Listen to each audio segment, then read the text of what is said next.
Hello बच्चों, क्या हाल चाल तुम सबके। अरे कैसे हो तुम सब भैया? रेडी हो मेरे साथ कहाँ चलने के लिए? एक अमेजिंग सफारी पे, बोले तो जंगल सफारी पे, क्योंकि आज मुलाकात होने वाली है आपके जंगल से, जंगल की बातों से और जंगल के जानवरों से और पेड़ पौधों से। वो कहते हैं ना, जंगल जंगल बात चली है, पता चला है। अरे लिटिल चैम्प्स पे नॉलेज का फूल खिला है भाई, है कि नहीं?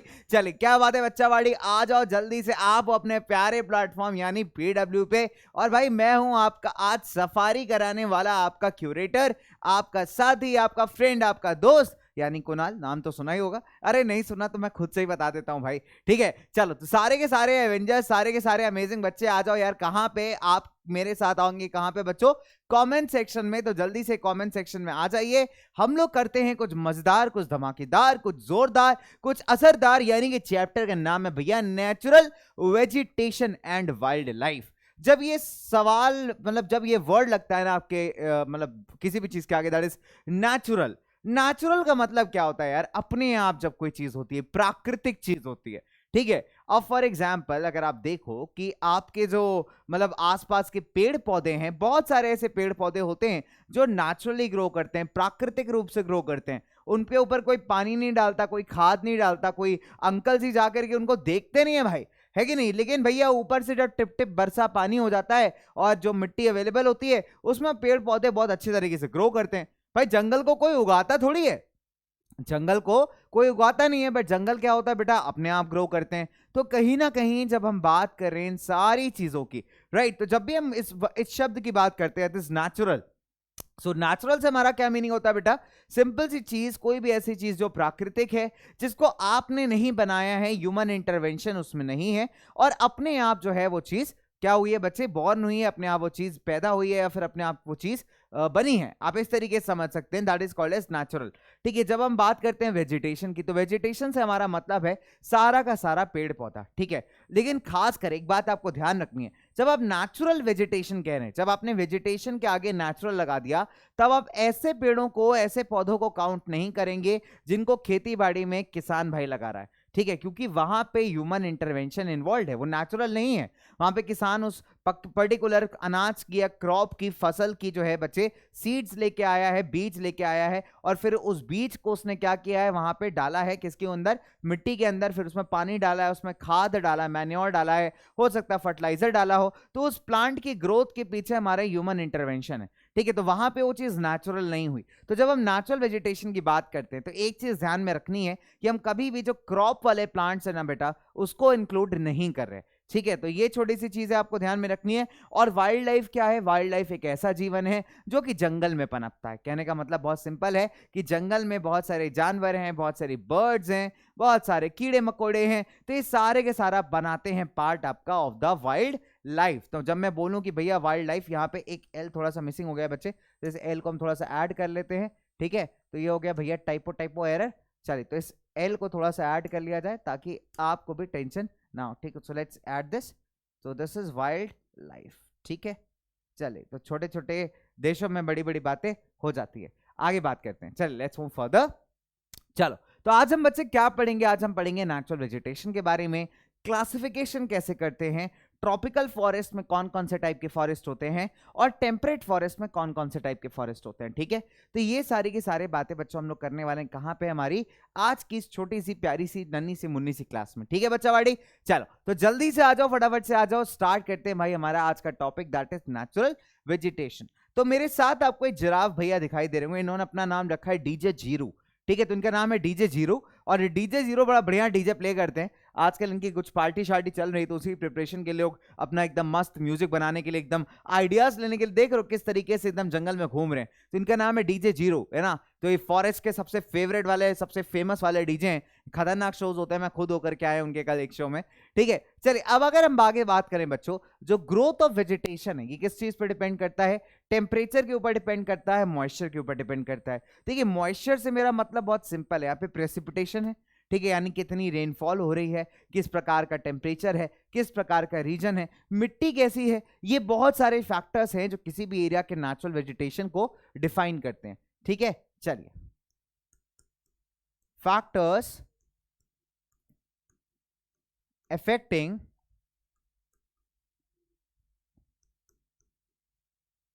नेचुरल वेजिटेशन,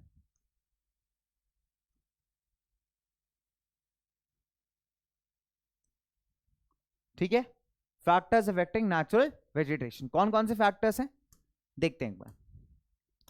नंबर 1, चले हम बात करेंगे टेम्परेचर की, right, temperature is there,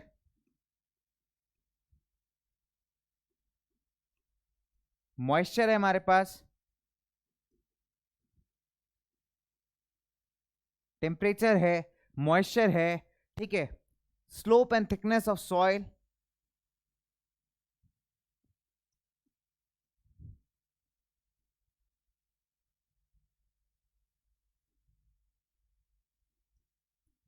slope and thickness of soil, ठीक है। तो बच्चे कहीं ना कहीं ये मेजर फैक्टर्स हैं जो किसी भी एरिया के वेजिटेशन को, यानी किस प्रकार के जंगल, किस प्रकार के पेड़ पौधे आपको उस एरिया में मिलने वाले हैं, इस बात को डिफाइन करते हैं, ठीक है। तो इस चीज को थोड़ा सा याद रखना है, that they are the factors that affect the natural vegetation, temperature, moisture, slope and thickness of the soil. तो किसी प्रकार, जैसे फॉर एग्जाम्पल आप जब पहाड़ों में जाएंगे, तो पहाड़ों में खासकर अगर आप हिमाचल वाले एरिया में जाइए, तो आपको वहां पे जो पेड़ मिलेंगे ना, उनकी कभी पत्तियों को देखना, वैसे पॉइंटेड नीडल लाइक लीव्स होती हैं, जैसे नीडल सुई चुभती है ना, वैसी लीव्स होती हैं, पॉइंटेड लीव्स होती हैं और स्लैंटिंग होती हैं। उसका रीजन पता है क्यों? कभी आप हिमाचल वाले बेल्ट में देखिए, जैसे आजकल आपने यूट्यूब पे, इंस्टाग्राम पे बहुत सारे वीडियोस देखे होंगे जहां पे लोग वही गाने रिपीट रिपीट कर करके और ऐसे बर्फ से खेलते हुए रील बना रहे हैं ना, जैसे बर्फ गिर रही है, पेड़ जो है बर्फ से ढके हुए हैं, तो इस प्रकार के विजुअल्स आपने शायद बहुत देखे होंगे, है कि नहीं बच्चा बड़ी? चलिए, तो अगर इस प्रकार के विजुअल्स की मैं बात करूं आपसे, तो बच्चे एक चीज बहुत सिंपल है कि जो पेड़ है वो इस तरीके से बने, नेचुरली इस तरीके से बने हुए हैं कि जब बर्फ उस पर गिरती है, तो अगर सीधा सीधा खड़ा खड़ा पत्ता होगा तो बर्फ जमने लगेगी, पेड़ भी आपका सर्वाइव कर नहीं पाएगा बहुत ज्यादा। तो देखिए, जब पॉइंटेड पेड़ होता है, जब आपका कॉनिफरस ट्रीज होते हैं ना, ऐसा स्लोपिंग पत्तियां होती हैं, तो क्या होता है, बर्फ थोड़ी सी नीचे की तरफ गिरती है, थोड़ी ऊपर के साइड कवर होती है, लेकिन हमारा जो पौधा है, जो पेड़ है बेटा, वो उस हिसाब से अडॉप्ट कर लेता है अपने आप को कि ऐसे एक्सट्रीम कंडीशंस में भी वो सरवाइव कर लेता है, ठीक है। तो ये स्पेशलिटी है कहीं ना कहीं, ठीक है बच्चा बड़ी। तो वही अगर हम बात करें कुछ ऐसे प्लेनर एरियाज की, जहां पे प्लेन इलाके हैं, तो वहां आपको घने जंगल भी मिल सकते हैं, ठीक है। खासकर ऐसे एरियाज में जाइए जहां पे आइलैंड्स हैं, जैसे अंडमान निकोबार चले जाइए, तो देखिए वहां पे एक तो धूप भी बहुत मिलती है, तो टेम्परेचर ठीक ठाक रहता है। फिर वहां पे बच्चे आसपास क्या है, समुद्र है, तो उससे अच्छा खासा मॉइस्चर मिल जाता है, जिससे बादल बनते हैं, बारिश काफी होती है, तो वहां पे आपको खूब घने जंगल मिलने वाले हैं, ठीक है। तो एक पर्टिकुलर एरिया का जो टोपोग्राफी है, वहां का ज्योग्राफी है, वो काफी हद तक इस बात को डिफाइन करता है कि आपके एरिया में जो नेचुरल वेजिटेशन है, जो जंगल है, जो पेड़ पौधे हैं, वो कैसे होने वाले हैं, ठीक है। चलिए थोड़ा सा आगे बात करते हैं बच्चों। नाउ सो नेचुरल वेजिटेशन को जनरली हम 3 कैटेगरीज में डिवाइड करते हैं, ठीक है। कौन सी कैटेगरीज हैं? पहला हम कहते हैं फॉरेस्ट, जिसको आप कहते हो जंगल, फिर हम कहते हैं ग्रासलैंड्स, जहां पे होती है बहुत सारी घास, और फिर अगर हम बोलते हैं श्रब्स, श्रब्स यहाँ पे जहां पे झाड़ियां होती हैं बहुत सारी, ठीक है, बुशेस होती हैं, तो उनको हम कहते हैं श्रब एरियाज। अब अगर हम बात करें फॉरेस्ट की, देखिए फॉरेस्ट क्या होता है, फॉरेस्ट होता है जंगल, और जंगल में हमारा शेर क्या कहता है, दंगल, ठीक है। तो जंगल में करता है अपना शेर एकदम जबरदस्त वाला दंगल, ठीक है। तो अगर जंगल की बात करें, तो ये वहां पे ग्रो करता है जहां पे टेम्परेचर और रेनफॉल दोनों काफी बढ़िया है, ठीक है। तो जहां पे टेम्परेचर और रेनफॉल दोनों बढ़िया क्वांटिटी में अवेलेबल है, और खासकर पेड़ों के ग्रोथ के लिए ये बड़े अच्छे कंडीशंस हैं, तो ऐसी जगह पे आपको बच्चे जंगल देखने को मिलते हैं, ठीक है। तो इसके बेसिस पे हम या तो जंगलों को घने जंगल के रूप में डिफाइन करते हैं एज डेंस फॉरेस्ट, या तो हमारे पास होते हैं हमारे ओपन फॉरेस्ट, ठीक है। तो जरूरी नहीं है कि हर जंगल जो है आपका घना जंगल हो, ठीक है। मैक्सिमम अगर आप देखोगे तो ऐसे एरिया जहां पे टेम्परेचर थोड़ा ज्यादा है, ठीक है, यानी सनरेज काफी अच्छी अवेलेबल है, और साथ ही साथ बच्चे वहां पानी बहुत ज्यादा बरसता है, तो ऐसे जंगलों में आप देखोगे कि बच्चा पार्टी, वहां पे जो जंगल होते हैं वो बहुत ज्यादा घने होते हैं, बहुत ज्यादा डेंस होते हैं, ठीक है। चलिए अब अगर हम बात करें ग्रासलैंड्स की, तो देखिए ग्रासलैंड्स आपको ऐसे एरिया में मिलेंगे जहां पे रेनफॉल काफी मॉडरेट है, ठीक है। खासकर उन एरियाज में भी ज्यादा पाए जाते हैं ग्रासलैंड्स जो काफी हायर एलिवेशन पे हैं, ठीक है। अब जैसे फॉर एग्जांपल आप हिमालयाज के हायर माउंटेन्स में जाइए, हिमाचल में भी काफी ऊपर एलिवेशन वाले माउंटेन्स में जाइए, जिसका एलिवेशन करीब ऐसा हो, करीब 3,500 मीटर या 4,000 मीटर के आसपास का पहाड़ हो, तो वहां पे विंटर्स के टाइम पे तो देखिए स्नो जमी रहती है, ठीक है।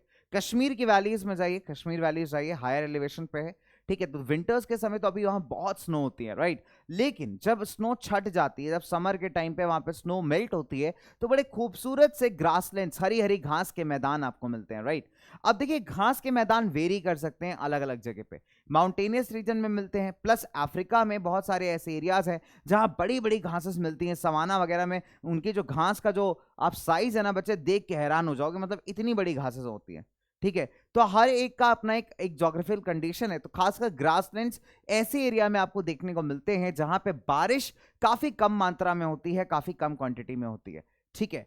फिर चलिए बात करते हैं हमारे श्रब्स की, ठीक है बच्चावाड़ी। देखिए, थॉर्नी श्रब्स एंड स्क्रब्स की। तो थॉर्नी श्रब्स आपके वहां ग्रो करते हैं जहां पे एरिया जो है आपका ड्राई होता है, काफी ड्राई रीजन है, यानी यहाँ पे बारिश वगैरह बहुत कम हो रही है। अब देखिए, प्लांट कितनी खूबसूरती से नेचर के हिसाब से अपने आप को ऑब्जॉर्व कर रहा है। प्लांट क्या कर रहा है, प्लांट के पता है कि यार अगर मैं यहाँ पे ऐसे एरिया में हूं जहां पे बारिश बिल्कुल नहीं हो रही, बहुत सूखा एरिया है, बहुत सूखा, मतलब सिर्फ नेग्लिजिबल अमाउंट ऑफ बारिश है वहां पे, राइट। तो ऐसे केसेस में आपका प्लांट क्या करेगा, अपने जो पत्तियां होंगी वो मॉडिफाई हो जाएंगी, है ना, कांटेदार पत्तियां हो जाएंगी, झाड़ियां आपको मिलेंगी। जैसे राजस्थान वगैरह में जो एक्सट्रीम डेजर्ट रीजन है, थार रीजन का, वहां पे आपको कैक्टस मिलता है ना, कैक्टस का पेड़। अब कैक्टस का पेड़ को देखा, उसकी पत्तियां कैसी होती है, उसमें कांटे होते हैं बहुत सारे। तो उस कांटे में अगर आप बैठ गए गलती से, है ना, लाइफ में देखो जलती हुई स्कूटर की गद्दी पे बैठ जाओ, लेकिन कैक्टस पे बैठना ज्यादा पेनफुल है, ठीक है। क्योंकि भैया जब गर्मी में आप कई बार अपने बाइक वगैरह पे बैठते होगे या फिर स्कूटर की सीट पे बैठते होगे, और बैठते ही आपके साथ न्यूटन का थर्ड लॉ होता होगा, यानी action and equal reaction, every action has an equal and opposite reaction, है ना। तो तुम एक्शन दिखाते हो, तुम बैठते हो, खटाक से उछल जाते हो ऊपर, क्यों भैया, सीट इतनी गर्म होती है। और यही कैक्टस के साथ होने वाला, गलती से कैक्टस पे बैठ गए तो जो कांटे चुभेंगे, तो उसके बाद एक ही गाना याद आएगा, कांटा लगा, है ना, हाय लगा, आहा, ओहो, ऐसे करके तुम अलग अलग एकदम एक्सप्रेशन देने लगोगे। तो भैया कैक्टस से सावधान रहें, ठीक है। तो देखिए, श्रब्स वहां पे मिलती हैं जहां पे बहुत ड्राई रीजन्स होते हैं, ठीक है। तो ऐसे एरियाज में आपको क्या मिलेंगे, श्रब्स मिलेंगे, नहीं झाड़ी वाले पेड़ मिलेंगे जनरली, राइट। झाड़ी होगी, कांटे होंगे पेड़ में। चलिए, फिर हम बात करते हैं कुछ हमारे मेजर वेजिटेशंस की। तो आज हम लोग बच्चों डिस्कस करेंगे ट्रॉपिकल और टेम्परेट फॉरेस्ट के बारे में। ट्रॉपिकल में भी हम बात करेंगे ट्रॉपिकल एवरग्रीन की और ट्रॉपिकल डेसिडियस की, और टेम्परेट में हम बात करेंगे टेम्परेट एवरग्रीन और टेम्परेट डेसिडियस की। फिर मैं करूंगा आपसे आज का सवाल, और फिर हम लोग करेंगे आज की क्लास को बाय, ठीक है। तो ये अपना एजेंडा होने वाला है। चलिए आगे बात करता हूं मैं आपसे। देखिए, ट्रॉपिकल एवरग्रीन फॉरेस्ट, अब आपके दिमाग में यही चल रहा होगा, सर इनका नाम एवरग्रीन क्यों, ठीक है। बहुत सिंपल सी बात है, इसका एक रीजन बताता हूं मैं आपको। देखिए, इनको ना रेनफॉल जो है, देखो सबसे अमीर फॉरेस्ट है, ठीक है, इनका ये वो एरियाज में पाए जाते हैं जहां पे रेनफॉल आपकी ग्रेटर देन 200 सेंटीमीटर्स होती है, ठीक है। तो ऐसे इलाके जहां पे रेनफॉल यानी कि बारिश जो है 200 सेंटीमीटर से ज्यादा हो रही है, ठीक है, एनुअली, वहां पे आपको इस तरीके के जंगल देखने को मिलेंगे, ठीक। पहले तो ये हो गया कि मैंने कहा ना सबसे अमीर फॉरेस्ट होते हैं, इनको ट्रॉपिकल एवरग्रीन कहते हैं। दूसरा इंपॉर्टेंट रीजन कि यहाँ पे जितने भी पेड़ होते हैं उनका कोई पर्टिकुलर सीजन नहीं होता अपने पत्तियों को शेड करने का। देखो, पतझड़ के मौसम के बारे में आपने सुना होगा, है ना, कि कहीं रूठ ना जाना तुम पतझड़ की तरह। तो पतझड़ के मौसम में क्या होता है, जो पेड़ों की पत्तियां होती हैं गिरती हैं, उन पे नई पत्तियां आती हैं। तो बच्चे, इस पूरे जंगल में जो पतझड़ वाला मौसम है ना, हर एक पेड़ का अलग है। कभी ऐसा नहीं होता कि पूरे जंगल में एक साथ सारे के सारे पेड़ अपनी पत्तियां शेड करते हैं ना, अपनी पत्तियों को ऐसा गिराते हैं, ऐसा कभी नहीं होता, राइट। एट वन और the other point of time हमेशा जो है एक पार्ट इस पूरे जंगल का हरा जरूर मिलेगा। दैट इज वाई इनको हम कहते हैं कि भैया ये एवरग्रीन फॉरेस्ट है, यानी हमेशा हरे भरे रहने वाली ये जंगल है, ठीक है। तो इस चीज को थोड़ा सा याद रखिएगा। Now, reasons near the equator and close to tropics, तो ऐसे एरियाज जहां पे इक्वेटर के पास अगर आप जाएंगे या ट्रॉपिकल एरियाज के पास अगर आप जाएंगे, तो आपको जनरली ऐसे फॉरेस्ट ज्यादा मिलेंगे, ठीक है। और खासकर एक स्पेशलिटी ये भी है कि उन एरियाज में ज्यादा मिलेंगे जहां पे पानी की अवेलेबिलिटी काफी अच्छी है। देखिए, अंडमान निकोबार का मैंने आपको एग्जांपल दिया, क्यों दिया, क्योंकि अंडमान निकोबार एक आइलैंड है, यानी चारों तरफ से पानी से घिरा हुआ है। अब मजे की बात तो ये है कि बेटा चारों तरफ से पानी से घिरा हुआ है, यानी वहां पे मॉइस्चर अवेलेबिलिटी बहुत अच्छी है। और दूसरी चीज बेटा, वो इक्वेटर के पास है, ठीक है। और अगर इक्वेटर के पास है तो मतलब एक चीज तो बहुत क्लियर हो गई कि जो अमाउंट ऑफ सनलाइट उसको मिल रही है वो कहीं ना कहीं बहुत ज्यादा मिल रही है। तो ये अपने आप में दोनों बेनिफिशियल फैक्टर्स हैं इस बात को डिसाइड करने के लिए कि भैया यहां पे आपके एवरग्रीन फॉरेस्ट बिल्कुल मिलेंगे। जब आपसे कहता है नाम ट्रॉपिकल एवरग्रीन फॉरेस्ट, तो आपका नाम में ही इसकी लोकेशन छुपी है, आपको बता रहा है कि ट्रॉपिकल रीजन के आसपास या इक्वेटोरियल रीजन के आसपास आपको ऐसे जंगल देखने को मिलने वाले हैं, ठीक है। चलिए तो these areas, these regions are hot, receive heavy rainfall throughout the year. मैंने रेनफॉल बताया आपको, ठीक है। क्योंकि यहाँ पे कोई ड्राई सीजन नहीं होता है, इसलिए यहाँ पे trees do not shed their leaves all at once. ये चीज जरूर याद करिएगा, ठीक है। ऐसा नहीं है कि कभी नहीं होता, बट इनका कोई फिक्स्ड शेडिंग सीजन नहीं होता, ठीक है। तो ऑल एट वंस कभी नहीं होगा कि पूरा जंगल खाली हो जाए।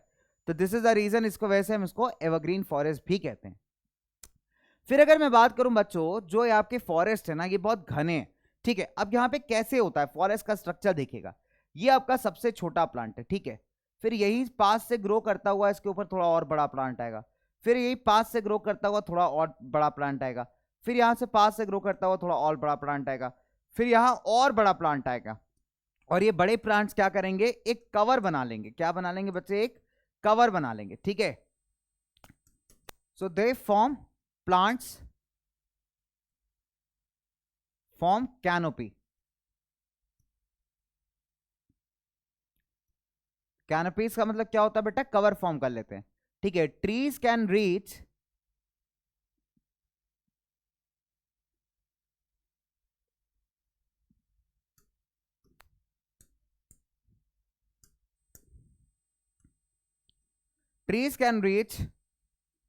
up to height of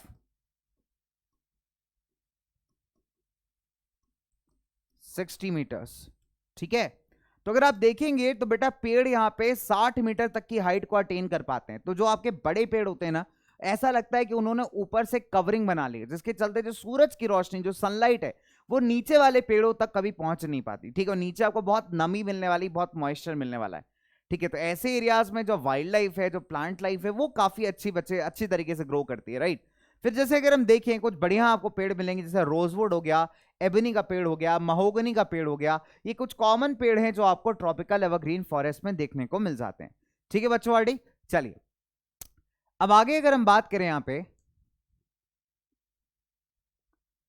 तो आते हैं हमारे पास ट्रॉपिकल डेसिडियस फॉरेस्ट। देखिए ट्रॉपिकल डेसिडियस में भी दो तरीके के फॉरेस्ट हैं, ठीक है।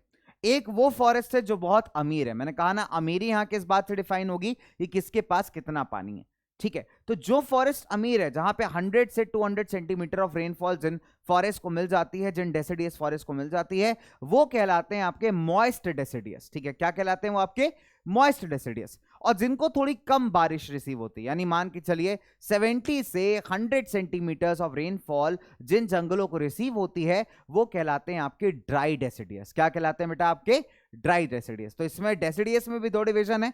कैसे, कौन कौन से डिवीजन बच्चे, नंबर 1 आपका मॉइस्ट डेसिडियस, जिसको पानी ज्यादा मिलता है, करीब 100 से 200 सेंटीमीटर के बीच यहां रेनफॉल होता है एनुअली।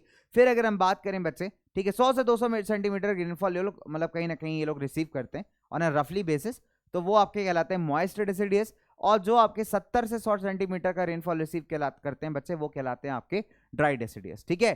तो यहाँ पे अमीरी और गरीबी वाले इस कॉन्सेप्ट से समझ सकते हो कि भैया एक हमारा अल्ट्रा अमीर टाइप के फॉरेस्ट हैं जिनके पास बहुत पानी है, बहुत रेनफॉल है, एक थोड़े गरीब टाइप के फॉरेस्ट है जिनके पास थोड़ा कम पानी है, ठीक है। तो ट्रॉपिकल डेसिडियस फॉरेस्ट को आप कई बार मॉनसून फॉरेस्ट के नाम से भी जानते हैं, ठीक है। They are found in the large part of India. भारत में जो सबसे ज्यादा क्वांटिटी में आपको जंगल मिलेगा, वो आपका ट्रॉपिकल डेसिडियस फॉरेस्ट ही है, ठीक है। इसको कई बार हम मॉनसून फॉरेस्ट के नाम से भी डिफाइन करते हैं। साथ ही साथ बच्चे इस टाइप के फॉरेस्ट आपको नॉर्दर्न ऑस्ट्रेलिया के अंदर मिल जाएंगे, और सेंट्रल अमेरिका के जो हिस्से हैं, जो रीजन है, वहां पे भी आपको ट्रॉपिकल डेसिडियस आसानी से मिल जाएगा, ठीक है। इस रीजन में अगर आप देखोगे कुछ सीजनल वेरिएशन, सीजनल चेंजेस आपको देखने को मिलेंगे, ठीक है। जो आपके ट्रीज होते हैं वो अपनी पत्तियां कब शेड करते हैं, ड्यूरिंग द ड्राई सीजन। और ड्राई सीजन में इसलिए शेड करते हैं ताकि वाटर को वो कंजर्व कर पाए, ठीक है। तो ये एक स्पेशलिटी है कि यहाँ पे जो ट्रीज हैं आपके, वो ड्यूरिंग द ड्राई सीजन जब होता है तब अपने पत्तियों को शेड करते हैं। शेड करना मतलब पत्तियों को झाड़ते हैं, ठीक है, जो कि जमीन पे गिरती हैं टूट के, ताकि ये पानी को कंजर्व कर पाए। फिर जब मानसून कहीं ना कहीं बच्चे, जब मानसून रेन्स इनको रिसीव होती हैं, दे अगेन बिकम ग्रीनर, ठीक है। फिर अगर हम बात करें कि यहाँ पे किस प्रकार के पेड़ आपको मिलते हैं, तो बेटा यहाँ पे आपको हार्डवुड ट्रीज मिलने वाले हैं, ठीक है। ऐसे साल की पेड़ हो गई, टीक की लकड़ी हो गई, नीम का पेड़ हो गया, ठीक है, शीशम की लकड़ी हो गई। नीम आपको जनरली मिलेगा ड्राई डेसिडियस वाले रीजन में, ठीक है। नीम आपको मिलता है जनरली आपके ड्राई डेसिडियस वाले रीजन में, ठीक है। हालांकि इन लकड़ियों का बच्चे जो आपका इंपॉर्टेंस है वो बहुत ज्यादा है, क्योंकि भैया ये लकड़ियां आपकी यूटिलाइज की जाती हैं सिंपल सी बात है बच्चे, फर्नीचर बनाने में, यानी जो आपके घर में चेयर वगैरह बनती है, डाइनिंग टेबल कई बार टीक की लकड़ी की बनती है, राइट, फर्नीचर के लिए बहुत ही यूजफुल स्पीशीज है। ट्रांसपोर्टेशन सिस्टम्स के लिए कई बार बोट्स वगैरह बनाने की यूज में आती है। कंस्ट्रक्शन मटेरियल्स में इसको यूज किया जाता है, लकड़ियों को, ठीक है। शीशम की अगर हम बात करें बेटा, शीशम की लकड़ी बहुत महंगी मिलती है। शीशम का कभी फर्नीचर लेने जाओगे, कभी बेड लेने जाओगे शीशम की लकड़ी का, तो काफी महंगा मिलेगा। आज के टाइम पे शायद 25-30 हजार रुपए का आपको डबल बेड मिलेगा, ठीक है। चलिए, कौन कौन से जानवर आपको यहाँ पे देखने को मिलते हैं? तो हमारे पास टाइगर है, लायन है, एलिफेंट्स है, लंगूर है, मंकी तो रहते ही रहते हैं, इनका कोई, ये हर जगह है भाई। तुम किसी जंगल में देख लो, कहीं किसी जंगल में चले जाओ, monkey is the most common animal you will find everywhere, ठीक है। मंकी ऐसा है कि अपुन सर्वत्र, कभी कभी तो लगता है अपुन नीचे भगवान है, ठीक है। एकदम सिंपल सी बात है भाई, मंकीज आपको हर एक जंगल के अंदर मिलने वाले, एवरीवेयर, कहीं पे भी आप चले जाइए, राइट। तो they are the most common animals that are found in the regions. कौन कौन से? टाइगर है, लायंस है, एलिफेंट्स है, लंगूर है, ठीक है। लंगूर वही जो आपके अंगूर खा के भाग जाता है, ठीक है, तो लंगूर है आपके पास, मंकीज हैं। तो ये कॉमन एनिमल्स है जो हमको देखने को मिलते हैं। फिर बात आती है यार हमारे टेम्परेट एवरग्रीन फॉरेस्ट की, ठीक है। टेम्परेट एवरग्रीन फॉरेस्ट आपको मिड लैटिट्यूड वाले रीजन मिलेंगे, खासकर कोस्टल एरियाज में। कोस्टल एरियाज क्या होते हैं बेटा? जहां पे समुद्र के किनारे के इलाके, ठीक है, समुद्र यानी सी और ओशंस के आसपास के जो इलाके हैं वो क्या कहलाते हैं? Coastal areas. तो जनरली आपको कोस्टल रीजन्स में टेम्परेट एवरग्रीन फॉरेस्ट देखने को मिलते हैं, ठीक है। कॉमनली कहां मिलने वाले हैं? ईस्टर्न मार्जिन ऑफ कॉन्टिनेंट्स, जैसे for example south east USA हो गया, साउथ चाइना हो गया, साउथ ईस्ट ब्राजील हो गया। तो इन एरियाज में आपको जनरली टेम्परेट फॉरेस्ट ज्यादा देखने को मिलते हैं, राइट, टेम्परेट एवरग्रीन। अब यहाँ पे हार्डवुड ट्रीज भी होते हैं और आपके सॉफ्टवुड लकड़ियां भी होती है। सॉफ्टवुड लकड़ियां जैसे ओक का पेड़ हो गया, पाइन का पेड़ हो गया, यूकोलिप्टस का पेड़ हो गया। तो यूकोलिप्टस का बच्चे मेडिसिनल यूज बहुत ज्यादा है, जब बाम वगैरह लगा बनाए जाते हैं ना, तो उसमें कई बार यूकोलिप्टस वगैरह का यूज किया जाता है, ठीक है। तो यहाँ पे दोनों हार्डवुड भी है, सॉफ्टवुड भी है। तो यहाँ पे ओक मिलेगा, पाइन का लकड़ी मिलेगा, यूकोलिप्टस का पेड़ मिलेगा। तो इस तरीके के सारे सारे पेड़ बच्चे आपको यहाँ पे मिल जाएंगे। फिर अगर मैं बात करूं टेम्परेट डेसिडियस की, तो टेम्परेट डेसिडियस आपको कहां मिलते हैं? जहां हायर लैटिट्यूड्स होते हैं। लैटिट्यूड्स की वैल्यू बढ़ती है तो बेटा लैटिट्यूड्स आपके कंपैरेटिवली हाई होते हैं, राइट। जैसे मान लीजिए 30 डिग्री नॉर्थ हो गया, 30 डिग्री साउथ हो गया, राइट। तो जो हाई लैटिट्यूड्स हैं वहां पे आपको मिलेगा कौन सा forest? Temperate deciduous forest, right. अब अगर आप देखेंगे ये भारत के तो बात हम नहीं कर रहे, ठीक है, ये जनरली आपको मिलते हैं north eastern part of US में, चाइना के अंदर, न्यूजीलैंड में आप जाएंगे, चिली में जाएंगे, और साथ ही साथ जो हमारा वेस्टर्न यूरोप के जितने भी कोस्टल एरियाज है ना, वहां पे आपको मिलने वाले हैं हमारे कौन से forest? That is temperate deciduous forest. Bharat में ट्रॉपिकल डेसिडियस आपको मैक्सिमम मिलेगा। भारत के अंदर मोस्ट वाइड स्प्रेड फॉरेस्ट जो है that is tropical deciduous forest. फिर आपको इंडिया में माउंटेन फॉरेस्ट मिलेंगे, एवरग्रीन फॉरेस्ट मिलेंगे, ठीक है। तो ये कुछ कॉमन मैंग्रोव फॉरेस्ट मिलेंगे। बंगाल वाले रीजन में जाएंगे आप, सुंदरबन वाले एरिया में, तो आपको मैंग्रोव फॉरेस्ट मिलेंगे, ठीक है। तो इस तरीके की फॉरेस्ट इंडिया में ज्यादा अवेलेबिलिटी है इनकी। अगर आपको टेम्परेट डेसिडियस लेके जाना है तो ये मेजर रीजन हमारे यूएस हो गया, चाइना हो गया, न्यूजीलैंड हुआ हमारा, चिली हुआ, ठीक है, साथ ही साथ वेस्टर्न यूरोप का कोस्टल रीजन हुआ। तो यहाँ पे आपको जनरली देखने को मिलते हैं आपके टेम्परेट डेसिडियस फॉरेस्ट, ठीक है। अब ये भी बच्चे अपने जो लीव्स हैं उसको कब शेड करते हैं? ड्राई सीजन में। कब शेड करते हैं बच्चा? ड्राई सीजन में, ठीक है। So they shed their leaves in the dry season. जब सूखा सीजन होता है तब इसको इनकी लीव शेडिंग होती है। मेजरली फाउंड ट्रीज क्या है यहाँ पे? ओक का पेड़ है, ऐश हो गया, बीच हो गया, ठीक है, ये मेजरली फाउंड ट्रीज है।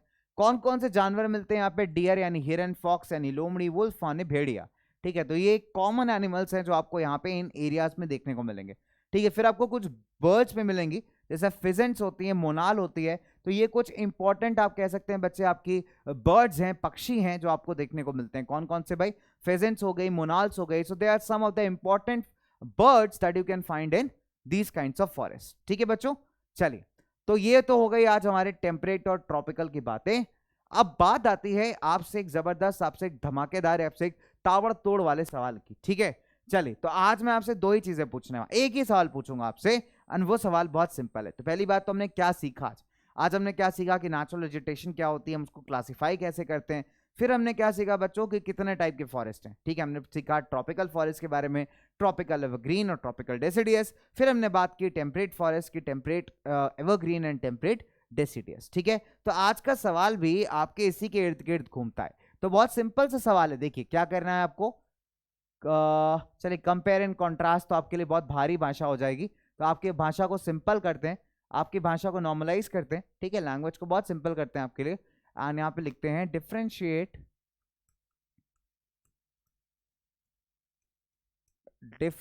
Between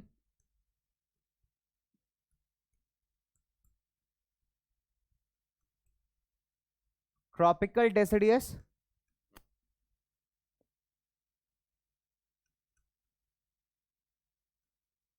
forest and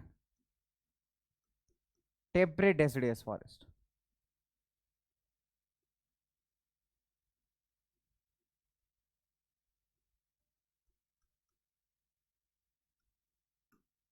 that's all. तो बच्चे ये था आपका आज का question of the day. And फटाफट से भाई इसको आंसर जरूर करना अपने प्यारे प्यारे कमेंट सेक्शन में, मुझे बड़ा इंतजार रहता है आप सबका, है ना। चलिए तो भैया जंगल जंगल फूल खिलाता, सबको ये भी पता चला था, क्या पता चला था कि हमारे लिटिल चैंपियंस बहुत जबरदस्त, बहुत अमेजिंग और बहुत ताबड़तोड़ आंसर्स करते हैं, ठीक है। चलिए तो आपसे मुलाकात कब होगी, ऑब्वियसली बात है नेक्स्ट क्लास में, बहुत सिंपल है भाई, ये भी कोई पूछने की बात है भाई, है कि नहीं। तो आपसे मुलाकात होगी मेरे इसी टॉपिक के यानी जंगल सफारी के अगले पार्ट में, अगले हिस्से में। लेकिन तब तक के लिए क्या करना है, ताबड़तोड़ रिवीजन करना है, पढ़ाई करनी है, और साथ ही साथ अपने स्कूल के भी क्वेश्चन आंसर्स प्रैक्टिस करने जरूरी है भाई।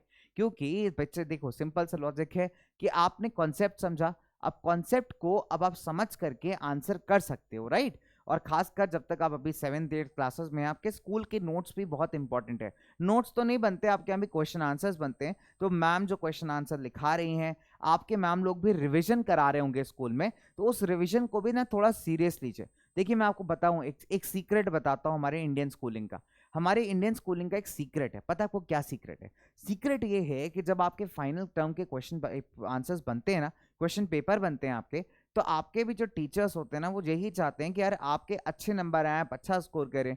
और अच्छा स्कोर आप कब करोगे, जब आपसे आपको पढ़ाई हुई चीजें कहीं ना कहीं पूछी जाएंगी, है कि नहीं। तो देखो बहुत सिंपल है यार, देखो सबसे पहली बात तो ये है कि आपके स्कूल में जितने भी क्वेश्चन आंसर्स कराए गए हैं, या जो भी आपके मैम ने करवाए हैं, सर ने करवाए हैं, उनको बच्चे इक्वली इंपॉर्टेंस दीजिए, ठीक है। आपको हम लोग सब करा रहे हैं, मैं यहाँ पे जो करा रहा हूँ आपको कॉन्सेप्ट को एकदम तोड़ के बता रहा हूँ, बेसिक बेसिक आपसे क्वेश्चन पूछ रहा हूँ बच्चे यहाँ पे, ठीक है। कुछ क्वेश्चन ऑफ द डे मैं ट्राई करता हूँ कि आपको रिविजन कॉन्सेप्ट का क्वेश्चन आए, ठीक है। तो ये सारी चीजें we are doing on our parts, तो जो हम करा रहे हैं वो भी करिए। साथ ही साथ बच्चों आपके स्कूल में भी जो कराया जा रहा है ना, चाहे वो रिवीजन करवाया जा रहा हो, चाहे वो आपको पुराने आपके स्कूल के टेस्ट हुए हों, ठीक है, तो उन और अगर उससे टॉपिक्स आ रहे हो, चैप्टर्स आ रहे हो आपके फाइनल एग्जाम में, तो उन क्वेश्चंस को जरूर से देखिए बेटा, ठीक है। कहीं ना कहीं आपको कुछ ना कुछ क्वेश्चन अपने पेपर में टकराएंगे जरूर, ठीक है, इतना मैं आपको जरूर बता सकता हूँ, ठीक है। तो जो भी आपके रिवीजन कराए जा रहे हैं, जो भी मैम ने आपके क्वेश्चन आंसर्स कराए हैं, या मैम ने कहा है कि यार सर ने कहा है कि बेटा ये पढ़ लो, ये अच्छा क्वेश्चन है,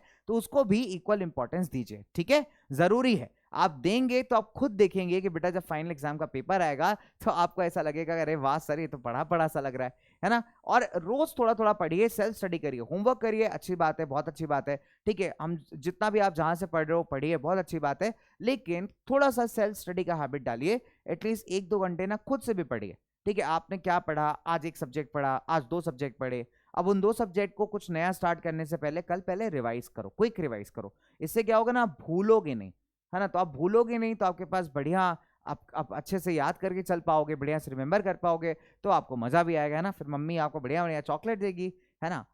सिंपल है लॉजिक यार, सिंपल लॉजिक है अपना, है कि नहीं। चलो तो बहुत सारी बातें हो गई आपसे, अब मुलाकात होगी नेक्स्ट लेक्चर में, तब तक के लिए बाय बाय बच्चों, take care, stay tuned with PW, bye.